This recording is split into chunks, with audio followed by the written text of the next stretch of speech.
नमः। ओम नमः। ओम नमः।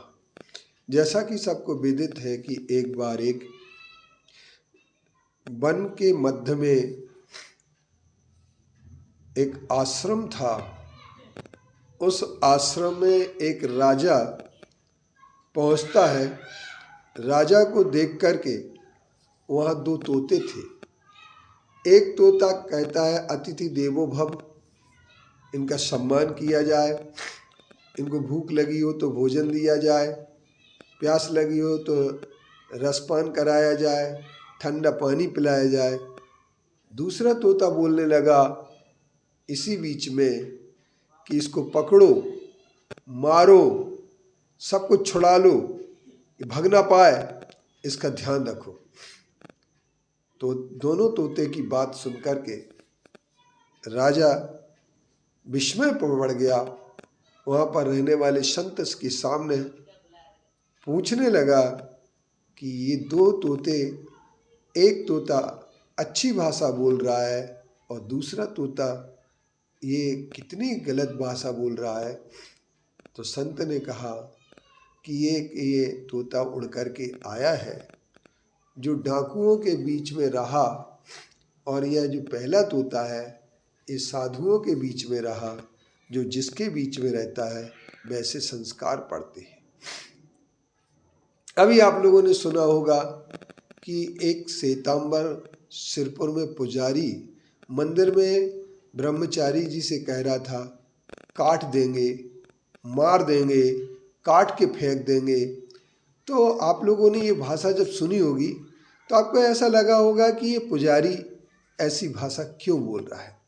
उसके दोष नहीं है, क्योंकि जब पुजारियों की कमी आ जाती है तो श्वेतांबर लोग उन कमेटी, श्वेतांबर कमेटी या ट्रस्टी लोग उन लोगों को पुजारी बना देते हैं जो पहले कभी चौकीदारी करते रहे हों या सिक्योरिटी रहे हों या ड्राइवर रहे हों। तो वो लोग ड्राइवर की भाषा, पीने खाने के साथ में रहने वाले लोगों की भाषा उनकी अचानक निकल ही आती है।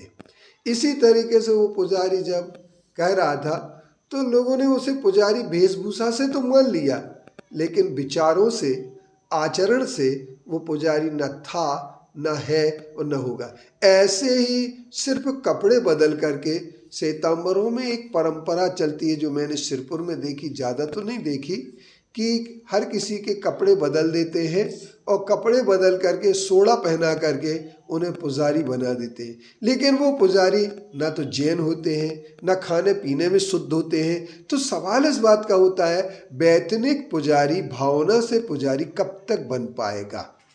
वो वैतनिक पुजारी उस पुरस्कार की लालच में सिर्फ इतना चाहेगा कि झगड़ा करेंगे तो हमें पुरस्कार मिलेगा, बख्शीश मिलेगी, और उस बख्शीश की लालच में वह काटने पीटने की भाषा बोलता है।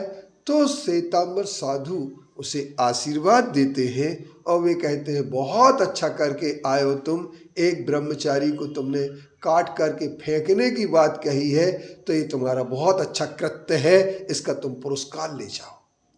लेकिन यह हिंसा का समर्थन जैन धर्म के लिए कितनी ऊंचाइयां दे सकेगा, इस पर विचार करने की आवश्यकता है। आवश्यकता इस बात की है कि जो चौकीदार है, चौकीदार हमेशा झिड़कियां देता रहता है, चलो बाहर निकलो, यह तुम्हारा कोई स्थान नहीं, अगर भीतर आने की कोशिश की तो मैं तुम्हें डंडे से मारूंगा, ये करूंगा, मार पीट काट पीट की बातें वो करता रहता है और उसे पुजारी बनाने की कोशिश की गई है। ऐसा पुजारी निश्चित तौर पर मंदिर सिरपुर के अंतरिक्ष पार्श्वनाथ के मंदिर में जाकर के वह सिर्फ मालिक की बजाएगा, भगवान की नहीं मानेगा बात। जबकि पार्श्वनाथ भगवान क्षमाशील थे, उनके सामने तो क्षमा की बात होना चाहिए, परंतु ये अंतरिक्ष पार्श्वनाथ को हड़पने के लिए जिन्होंने मानसिकता बना ली है, वे ऐसे ही लोगों को पुजारी बना करके लाते हैं जो काटने पीटने मारने, जान से मारने की, टुकड़े टुकड़े करने की धमकी देते रहते हैं। यह भाषा मंदिर के भीतर आप लोगों ने देखी होगी। पर ये भाषा निश्चित तौर पर गलत और निंदनीय है। इस निंदनीय भाषा में निंदा करना सरल है, परंतु चौकीदार को पुजारी बनाने की पद्धति कब बदलेगी, इस पर प्रतीक्षा करना होगी।